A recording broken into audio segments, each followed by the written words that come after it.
Thank you all so much for coming.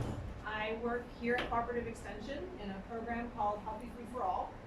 The program was started 12 years ago by a group of farmers. Hi, Dr. Patch. Hello. Hi, everybody. And the idea was that the farmers wanted to run their farms well, make sure that they were doing it right, treating the soil and the earth well, treating their farm workers well, and then the price that they had to charge for that food was then at a rate where they couldn't even buy their own food. So they got together and they started fundraising so that some people who are buying their food pay a little extra to help others to afford farm food. And so for 12 years, Healthy Food for All has been offering farm food at half off for people that are SNAP and WIC eligible. Last year, we started an additional program, the FVRx program, and we're all super excited that you're here to participate. It's a way for folks to get the food for free for a year as a way to encourage like a pretty big commitment and lifestyle change. And we understand that, right? Because I had to have my first year trying to learn to cook this and eat it. And it is a big change from going to the grocery store and buying a few things at a time and maybe saying no to things that look new or different or you don't know how to cook. And so what we're going to try to do is offer you this food free of charge, but also help you on this sort of new lifestyle of taking a huge bag of produce home with you once a week and finding a way to integrate that into your kitchen so that you can fit it in your kitchen, store it and keep it fresh, and find ways to use it throughout the week. And the reason that you get all of it at once, and the reason that we have it set up this way, it's called community supported agriculture. And so what we're doing is we're paying the farmer up front for all the food that they're going to give you for the year. And that money is used by the farm to pay their farm workers and buy the seeds and get themselves going. So it works to help the local farm community. And then it also means that you know exactly where you're going to go every week, all the way through to early November. And you know that that farm is going to provide you with all the produce that you need for your household. So if you're a family, we'll make sure you have enough for a family. If you live alone, you'll have a smaller amount, but it'll be enough so that you don't have to buy any other vegetables till Thanksgiving. So what I'm going to do today is I'm going to sort of briefly walk you through so you can start imagining, like, what am I getting into here, right? Like, what is it to bring this huge amount of produce home and try to change how I'm cooking and how I'm eating and what I'm snacking on every day so that you're getting to the point where you're eating 4 cups or more of fruits and vegetables every day. You can think about that as half a plate of food at every meal, or you can just think about that as like making sure that you're getting 2 full servings at lunch and 2 at dinner.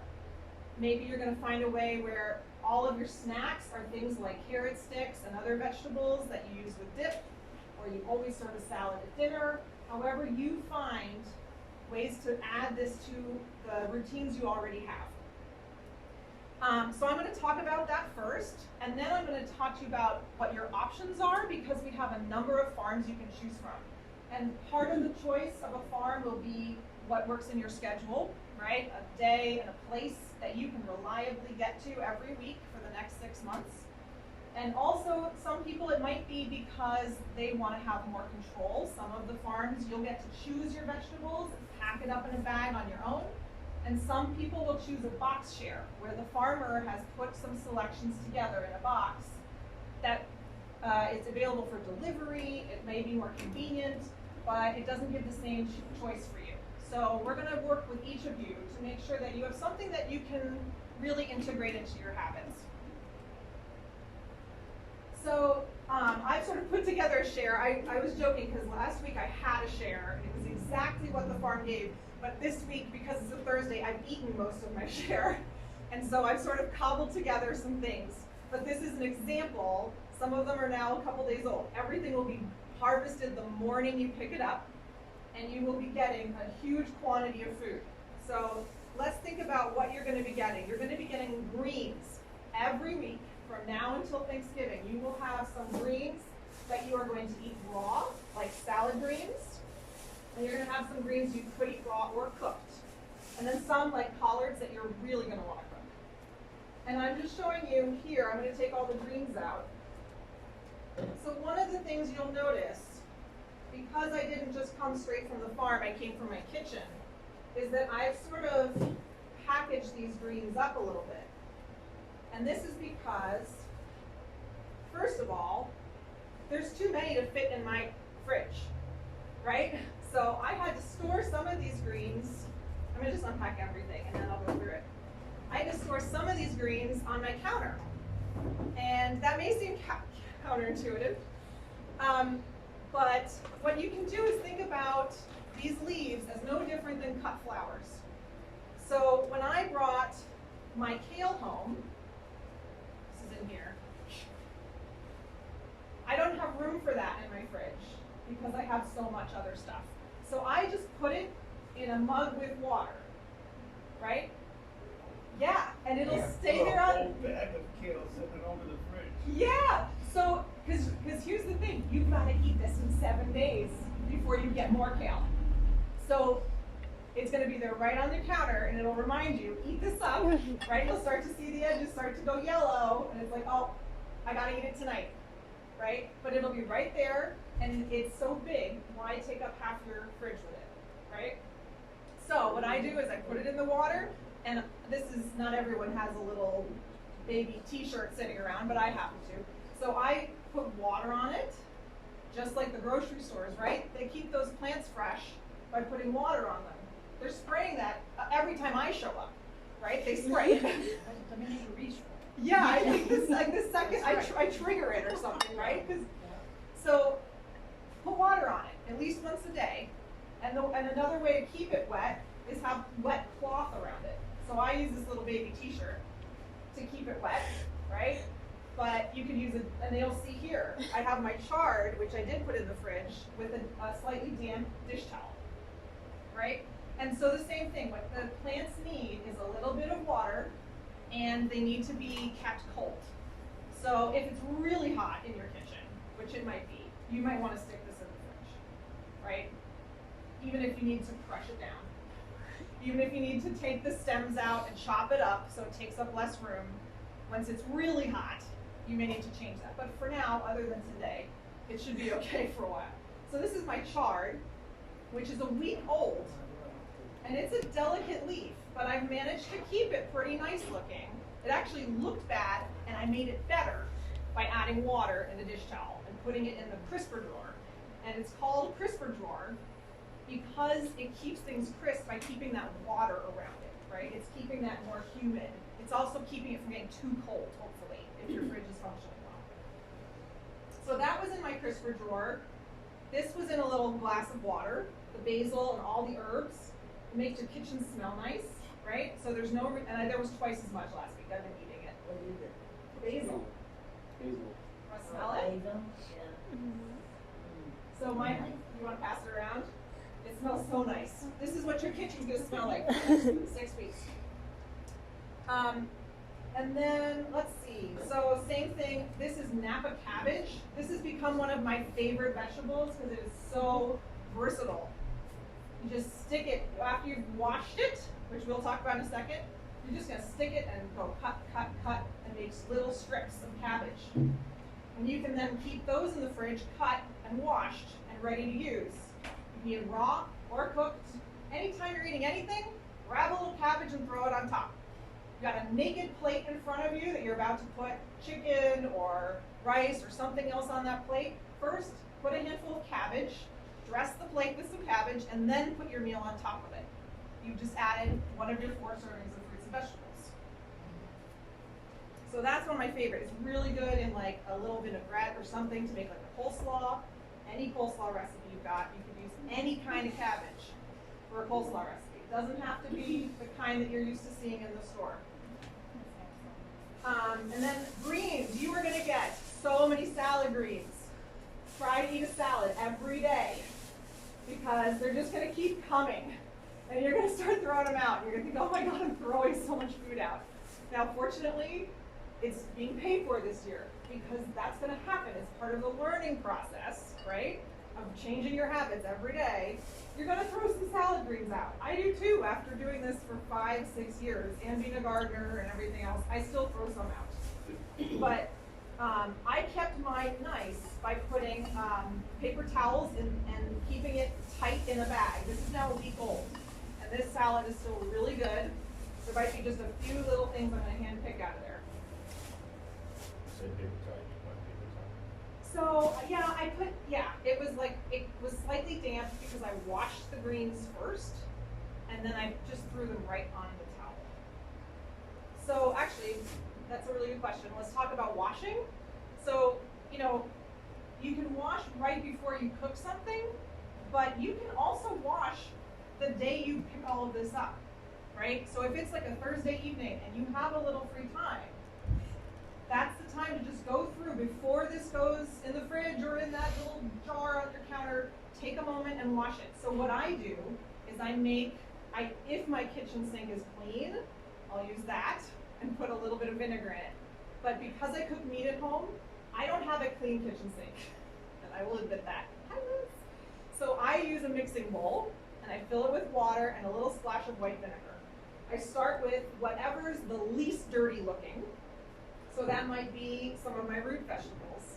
This is a kohlrabi. We could talk about kohlrabi if this is the first time you're seeing one of those. Kohlrabi. I had never seen one until I had a farm share.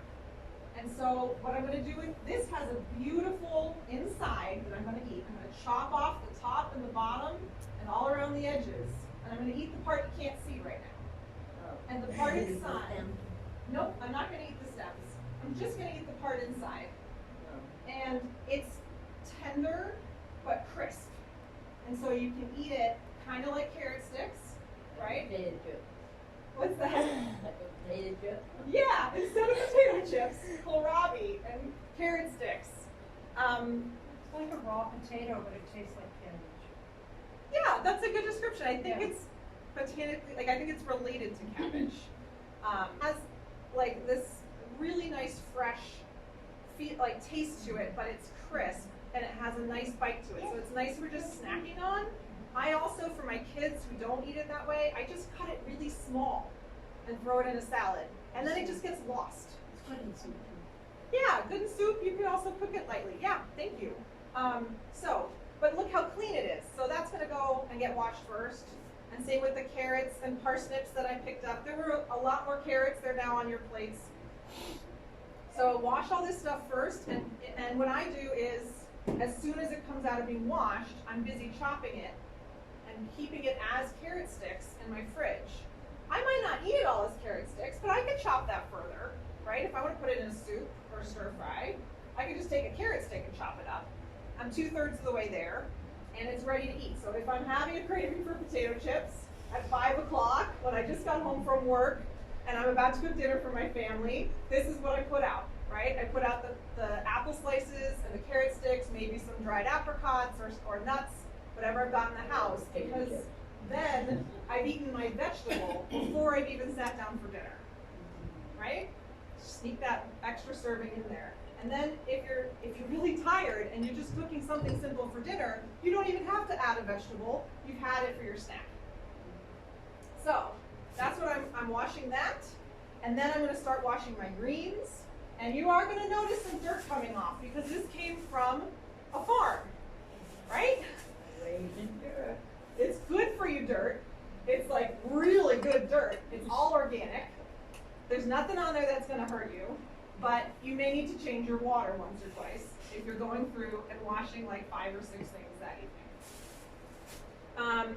And so I've washed it, goes in the bag in the crisper drawer, or it goes wrapped up in a towel in the crisper drawer or in my vase. Okay. One thing I came up with is I couldn't fit this in my crisper drawer because it was too long. So I chopped off the stems, but I kept them.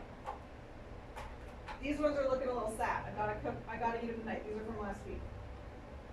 So you think, okay, why would you keep the stems, right? Because I can make a dip out of this. I'm gonna put it in a blender with some white beans and maybe some beets and maybe some herbs. I could use mint. I could use some of the basil. I also got parsley last week.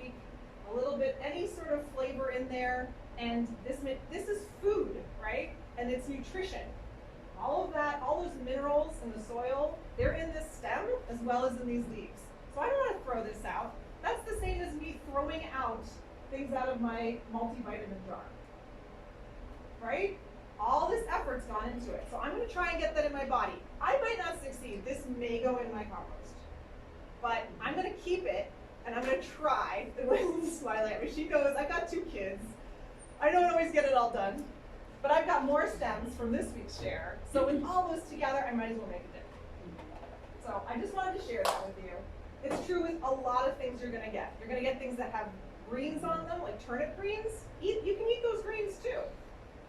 Did you have a question? We did a farm share years ago, and one of the things I discovered was that when you're washing all these salad greens, I was drying them with paper towels. I went out and got a salad spinner. It really helps. Yes, absolutely. That's a really good tip. If you can have a salad spinner, I have just a big colander, and so I just let it drip out, and I just put my hand in and I scoop it around a few times, and I let time do a little bit of that. But absolutely, especially if you want to get it in the fridge, that's a good idea. Found now that kale is being served by restaurants and grocery stores. They cut it very differently than I do at home. So they're serving it when you get a kale salad or something, and you're going to have that big stem piece right in the middle. I don't like that either. So the charred stems are much more tender. But when I'm preparing kale, I'm going to take that stem off. I'm going to see if I can get this twisty tie off, and I'll show you. So our first cooking class, which is what I'm going to talk about next, is on greens for this very reason, right? Because there are so many different ways to prepare greens. So what I do with my kale is I hold it upside down and I pinch everything off of that stem to the point where it easily breaks. And I do throw this out. Now, yes, you could eat it. Like I could have chopped it across, right? And maybe if I'm at the point where I don't have a lot of food and I'm really hungry and I only have a couple pieces of kale, maybe I'll do that. It'll make my salad a little more substantial, right? But since I'm really fortunate that I have a huge amount of kale right now, I'm just going to take this. And you can then chop this up, but what I do is I just rip it up. This way I'm just sitting there and I'm chatting with my family about my day. And the nice thing about ripping up the kale, I'm actually softening it as I go. So kale's pretty tough. I started by eating it cooked because cooking softens greens, right? Just like anything, right? It softens carrots. Some people might not like a raw carrot, but they love a cooked carrot. You might have teeth, you gotta cook it. That's right, absolutely. And most of the stuff can go in a crock pot for a couple hours, and or you can mash it up, whatever you need to do to make it comfortable for you. But this is what I do with my kale. And then I throw it on my plate. And that's my beginning of a kale salad right there. No stems, and just the fact that I did this made it softer. And if I dress it with a vinaigrette, that vinegar is going to soften it even more. So maybe I'll put my dressing on while I'm still finishing setting the table and getting the rest of dinner made, and it'll sit and it'll soften it even more. That's a tasty kale salad. That's nothing like you're getting at the grocery store where they're just going to chop, chop, chop and throw it in a bowl. Yeah. And if you like potato chips, kale makes great chips. You douse it with a little bit of olive oil and some seasoning, and you bake it in the oven for about 10 or 15 minutes, and they're just as crunchy as potato chips. They're great. But I can season them exactly the way I want them, right? I can put a lot of salt or a little seasoning or a lot of seasoning. You can do it whatever you want. What's good as a seasoning besides salt? I use Mediterranean seasoning, so it's got like oregano and some mint, and it goes really well with it. Yeah, Cajun seasoning is good too. If you like it hot. Dill. I like pieces of dill. Oh, dill. Fresh dill. Yum. Ooh, lucky. That sounds great. So we've picked up the produce. Actually, let me talk about that. Picking up produce. That's a whole thing to learn too. So if you're getting a box share, it'll come in the box and you'll be able to unpack it at home. If you're going to pick it up at what we call one of our market shares, you're going to encounter bins of food. This is Sweetland on a Tuesday afternoon. He has over 12 different types of greens, and they're all labeled. And then you have the kohlrabi, parsnips, carrots, Let's see, Full Plate had sweet potatoes last week. He had something else down here.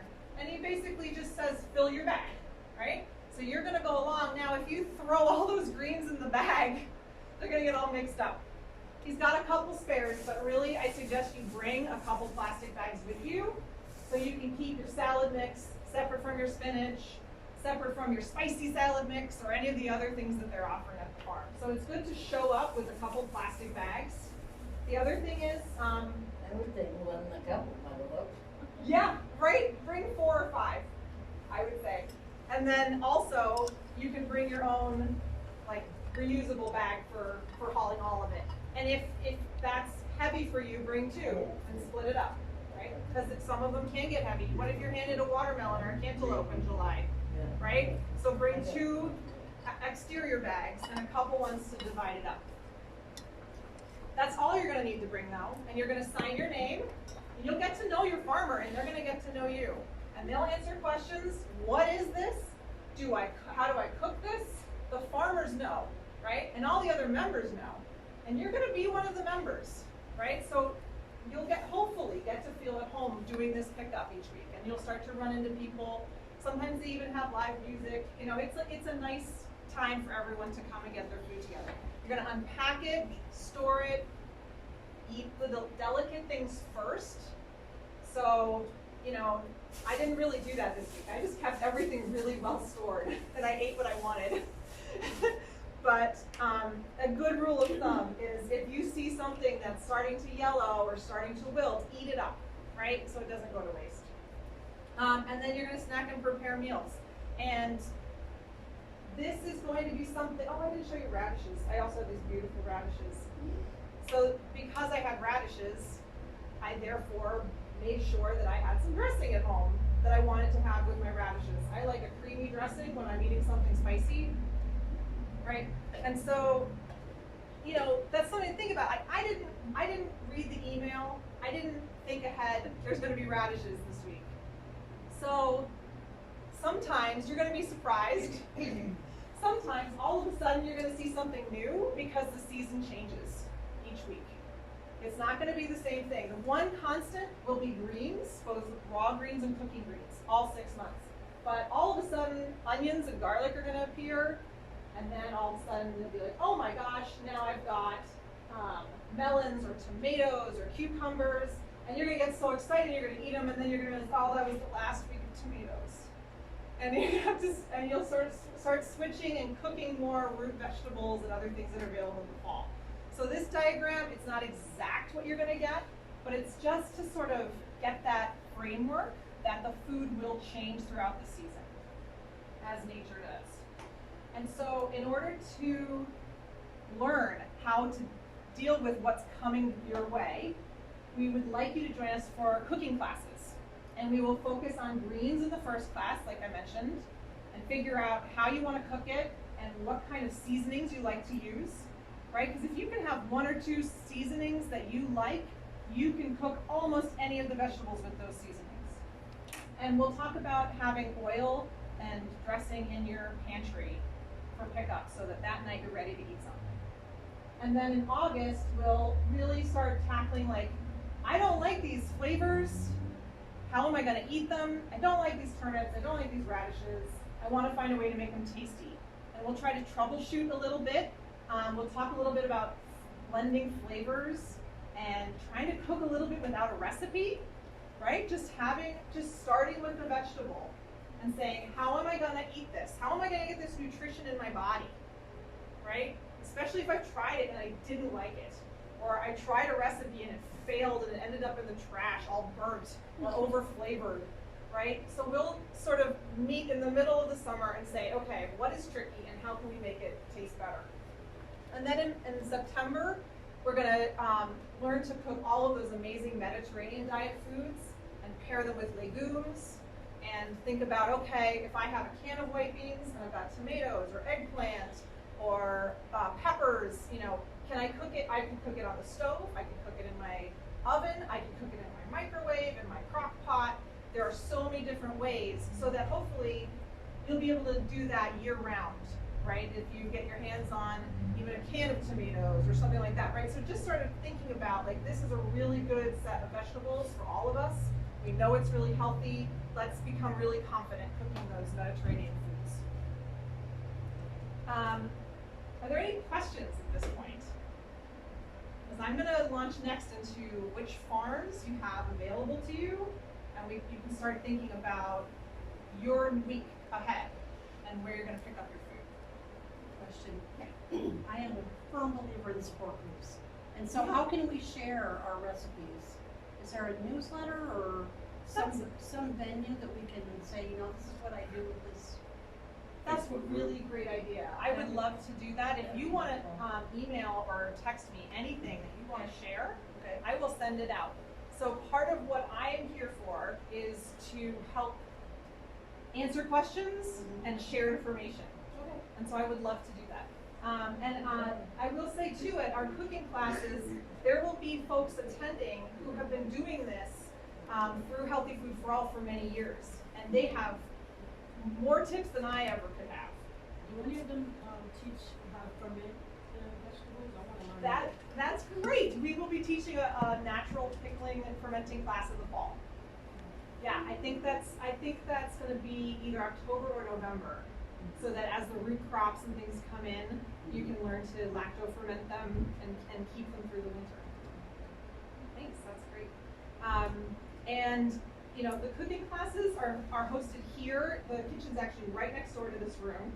And I'm going to be there, as well as Dorota and some other folks from CCE. And we have a number of different ovens there. And so you'll actually get to cook when you're there. And it'll be a great time to just sort of say, this is what I like to do. It's a very unstructured kind of cooking class. So a really great time to sort of, you know, share that knowledge that we all hold. Okay, so I have a number of farms who would love to feed you this year. The first one I'm going to mention is Here We Are Farm. Ariana is a wonderful farmer. She just came here after being in Oregon for 10 years, and she has a really clever way of running her farm share. She has an online system so that if you're on the internet and you want to create your selection there, she will put it all in a box ready for you to pick up. And it's exactly what you wanted her to build for you. You don't have to be online to enjoy her farm though. You can also show up and she'll have a huge market stall and you can just pack your food right there with what looks good. So there's sort of like this different option, but it's very free choice. It's very much like if you know what you like, if you love to cook and you have your habits, this is like a really nice way for you to be really in control of what you're going to be cooking. She has pickups on Wednesday nights at the East Hill Farmers Market. If you can get to East Hill Plaza, it's a really easy market to go to because there's parking and it's never very crowded. She also has pickup at the Sunday Farm Market down here at Steamboat Landing. Again, a little less crowded than Saturday, but it is still a very bustling time. And then she also has the ability to pick up your food at her farm in Trumansburg. So if you're on that side of the lake, some folks are going to do that, right? Where she sends out her weekly email saying, this is what I have this week. They follow the link, say, I'm going to have 6 peppers, 2 tomatoes, some basil, some parsley, and I'll pick it up at the farm. And she's just going to she'll just have that sitting there waiting for them. So that's one option. The next option is Plowbreak Farm. It's a really nice couple growing really good food. Their pickup is at the Westie on State Street on Thursday nights. So that's happening right now. It's actually 4:30. They're just getting started. They line up big tables full of bins of food. It's really convenient for anyone who's downtown on a Thursday and wants to pick it up maybe on their way home. Sweetland Farm is out in just past the town of Trumansburg, up the way. That's the picture I was showing you with all those bins. It's probably one of the larger farm shares available. If you really are all in and you're willing to take this on and cook a ton of food, then Sweetland is a good option, and you can get to Trumansburg. Sweetland is amazing food, right? All of our farmers are, right? This food is what like the chefs are clamoring for, right? The organic local greens and things that they can serve for huge amounts of money. Sweetland, it's a wonderful opportunity to get that same quality food, but you do have to drive to Trumansburg. Full Plate Farm is actually a group of farms that got together, and they offer lots of different pickups. So if you're someone who has schedule changes, or if you need home delivery because you don't have access to transportation, or you're worried about lifting and carrying that food home, and you live in the Ithaca area, we can offer delivery through Full Plate Farm. They also have a huge list of places where they will leave a box for you. So lots of people are picking it up at Trip Hammer Marketplace tonight at the Reuse Center. That's a great place because it's just sitting there in the nice cool hallway. You have all evening and the next morning. They also have a pickup at Mimi's Attic. So, and there's about 20 of those locations. So if that's the kind of thing you'd like, where you want a big window where a box is just sitting there waiting for you, we can get you set up with one of those. They also have 3 locations where they spread the food out and you pack it on your own. And so as we get into our paperwork and sort of filling these things out, there's a time where I will come around and talk with each of you about what you would like to sign up for. And you don't have to choose tonight, but if you are pretty sure you know what you'd like to choose tonight, then I can actually send some of you to pick up a full plate share tonight at Press Bay Alley over on Green Street. She has a couple shares on reserve. So we could get started, or you can sort of think it over. So I've sort of shown you a lot about like what we're offering and encouraging you to do this summer. It is a new program, and part of it is research-based. And so because of that element, we have some waivers that we would like you to sign if you choose to participate. And I'm going to start handing that out now, and we're here to answer any questions you have about that. I'm just going to talk through it first. So the first thing is a waiver and a little survey about how you feel about your health. This is a waiver for CMC. Dr. Koch and Tammy are going to keep this and not share your health information with anyone outside of CMC.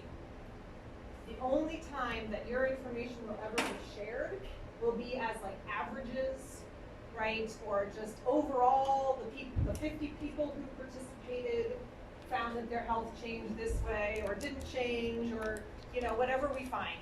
And so this is a way for us to see, can we make a case that this is a really useful program? So the people in this room know it, and that's why we're here.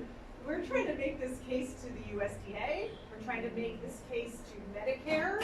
We're trying to make it to private insurance companies. And they want to see that there are good health outcomes for the people who participate.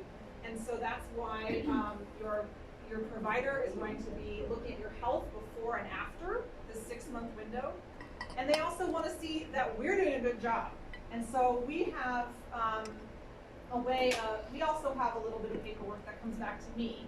And that's because I'm running this program and I need to spend my budget well. I need to do a good job. I need to actually help you if you have questions. I need to make sure that you're getting the food, right? And that you're actually able to eat it, that it's not onerous for you to participate in this.